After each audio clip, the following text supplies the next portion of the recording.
everyone, it's Belle and Sophie. We wanted to make this video today to talk about the situation with Leela Alcorn. This trans girl was brought up in a very strict religious family. So her parents weren't supportive of her in her transition, you know, from male to female. So I've read her suicide note. Do you know what happened with her parents, what they made her do though? They made her go to conversion therapy. So they kind of stifled her transition, and it was just abusive behavior altogether. They cut her off from social media, and for 5 months, cut her Facebook out because they said it was influencing her or whatever, you know. And then I think it was 2 weeks ago, she committed suicide by walking in front of a busy road, and she died from the impact. So rest in peace. Yes. Leela. Rest in power.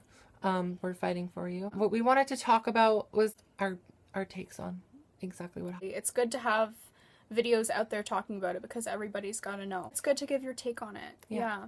If you don't mind, I'll go first. And I'm very kind of divided with certain things that people say about Leela Alcorn's parents. It's hard because people act like it's either they were actual demons or they were just, trying to do what they were for their child. They didn't know. And you know what? They're not completely exempt from responsibility for her suicide. I think that the main reason why she died is because of them and, not educating themselves and just being completely blind and refusing to, just fucking love their child for being them fucking self. If you value your own values over your family, over your child, and you try and change your child, I can't defend that. I have nothing to say that can defend that. That being said, though, I think it's unfair to be bashing on them to the extent that people have been bashing on them, because you have to remember, they did just lose their daughter, they just lost their child. You know what I mean? So yes, while it's important to address the fact that they were uneducated and to use that as kind of I wanted to say a warning, but it's not a warning. It's just a pillar, to show that other families, be accepting of your child no matter what. You know what I mean? Gay, trans, gender fluid, anything like that. Even if it doesn't have anything to do with being gay or trans, anything that your child is going through, you need to be supportive, and you can't just back them into a corner and try and make them what you want them to be. But at the same time, it's not right to only be condemning them. You know what I mean? It's more the mentality that they were, probably brought up in themselves. And it's not that they're terrible, terrible human beings. It's just that they're ignorant. They're stuck in ignorance, and had they been educated, had they been more open-minded, this may never have happened. And it's more the evil of ignorance than the evil of them themselves. It's not so much the parents themselves as people. It's just, I think a lot of the mistakes that people make bashing the parents also is the religion, because my family's Catholic. Okay, they're Christian. They are nothing like what Leela's parents were. You can't associate that with that's a religion associating altogether. That all Muslim people are terrorists. It's that's like saying all Christian people are homophobic. They're not. This is an individual in themselves and their beliefs, and even though their beliefs did, I believe, cost their daughter's life, you can't tell them that they can't believe these things. This is their religion. This is what they believe, and they've devoted their life to. And it's sad that they've devoted their life to kind of believing in some things that are limiting, in the sense that, they don't allow everybody to just live in harmony in the way that, society is moving today. Some families that are, Catholic or Christian or any religion for that matter, or just maybe very strict and traditional, you don't know. a lot of those families have trouble, but it's a generational thing, because we're moving forward. This is all very new to some people, and I was even talking to Babsha about it in the car the other day. Like, the real thing is sometimes for families, like in the case with Belle's family, family trumps everything. So to support Belle trumps everything in their belief system that would have told them to do otherwise. Other families deal with different issues differently. Yeah. So it's not right to associate what happened with Leela Alcorn to the Catholic religion or to the Christian religion themselves. It's their mistake that they made in not being open-minded and not putting their belief system aside for the safety and for the health of their child. And it was just kind of really, when you go down to it, it's just that they just didn't have their priorities straight. And they're probably scared. It's out of fear, phobia, transphobia, because it's really the stigma's fault that's surrounding trans people. It's really just not enough videos like this. It's not enough people talking about it. Bringing awareness to it, and, making it something that is seen everywhere.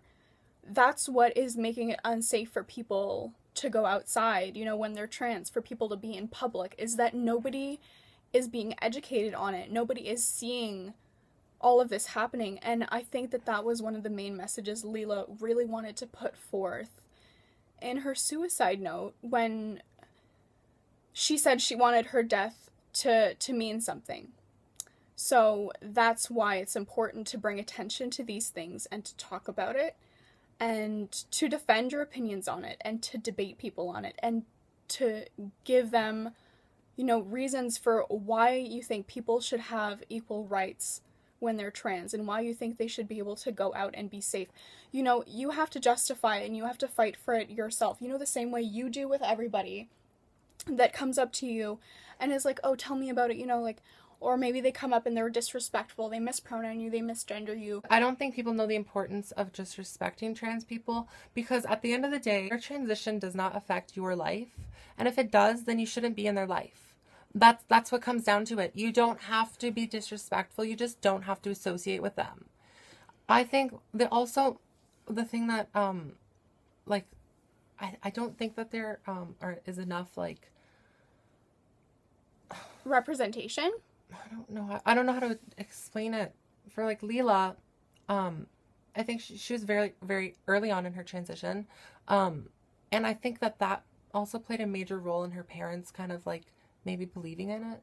You know what I mean? Because they were like, well, you still have short hair, and you haven't told us this name, because her mom said that she had never heard the name Leela until she read her suicide note. I still don't understand why she used male pronouns in the male names in the statements to CNN. That to me was just plain disrespect. Your child just died because of people, especially that family, mispronouncing and misgendering. That's why their child committed suicide, because of the lack of acceptance, and they're still doing it. They're in shock. You know what I mean? They're just kind of, these people, the only way I can even try and relate with them, because that's, Belle and I, we always try and fucking, just relate to these people. And it's hard to, because they live in almost a completely different world. I'm very fortunate in my transition.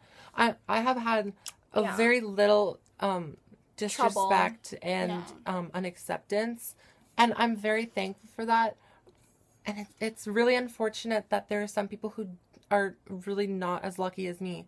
That being said, I think I was talking to my mom about this, and Leela was 17, right? My mom brought this point up, and this is something I wanted to talk about. Was my mom said she was 17, if she was not being accepted at home by her parents, she could have left and she could have gone to a shelter for trans youth, and she could have gone to a place where trans people are accepted. And I think that my mom did have a good point with that, because she could have left, but I think that there's not enough. There needs to be more resources for kids like this. Exactly. There needs to be more shelters that bring people in. That's why I don't give to Salvation Army anymore. And if you want to know why, look it up, because they don't let gay people in. They don't let trans people in. And it's terrible. So if you need, I don't know, like, you need to let everybody in if you have something that's of that nature, you know, like a fucking shelter, like, to keep people alive. Like, there needs to be more non-discriminating homeless shelters. There needs to be more resources. There needs to be more ads about that. Support groups. There just needs to be more awareness. There needs to be more focus. Ads for, like, non-discriminating shelters, because maybe had Leela, you know, seen that somewhere online or on social media, that there was a shelter like that, maybe she would have seen it. Maybe she would have gone and, you know, done something else. Something, you know, everything. This could have all been prevented. When there's something. This all could have been prevented. Whenever you were to say to someone that you're trans, and, like, if you're saying that you're being discriminated against, I think that a lot of people associate it with just being gay. So then they treat you like, oh my God, well, it gets better, and like just go to it's very go to different. People. It's very different. Like, you're allowed to love who you want, but people, like, don't understand that when you're saying these words to these people, you're not saying you're not saying anything that's helping the fact that their mind is completely different from their body. It has nothing to do with their sexuality, even if their sexuality is not you know, like, heterosexual. Exactly. You know? I think that, like, you have to understand that this is a much more psychological issue. Yeah. I'm not saying it's that not there's... as simple I'm not as saying just that liking girls over liking guys, or vice versa. Or I'm not saying everybody. that gay people don't have to have the same kind of it's pressure, just but it's just much more complex.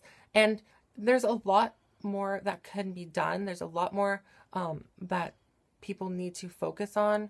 People need to know that, you know, just because your religion says something does not mean that you have to be disrespectful. And just because your beliefs may not be the exact same doesn't mean that you have to be disrespectful to someone else.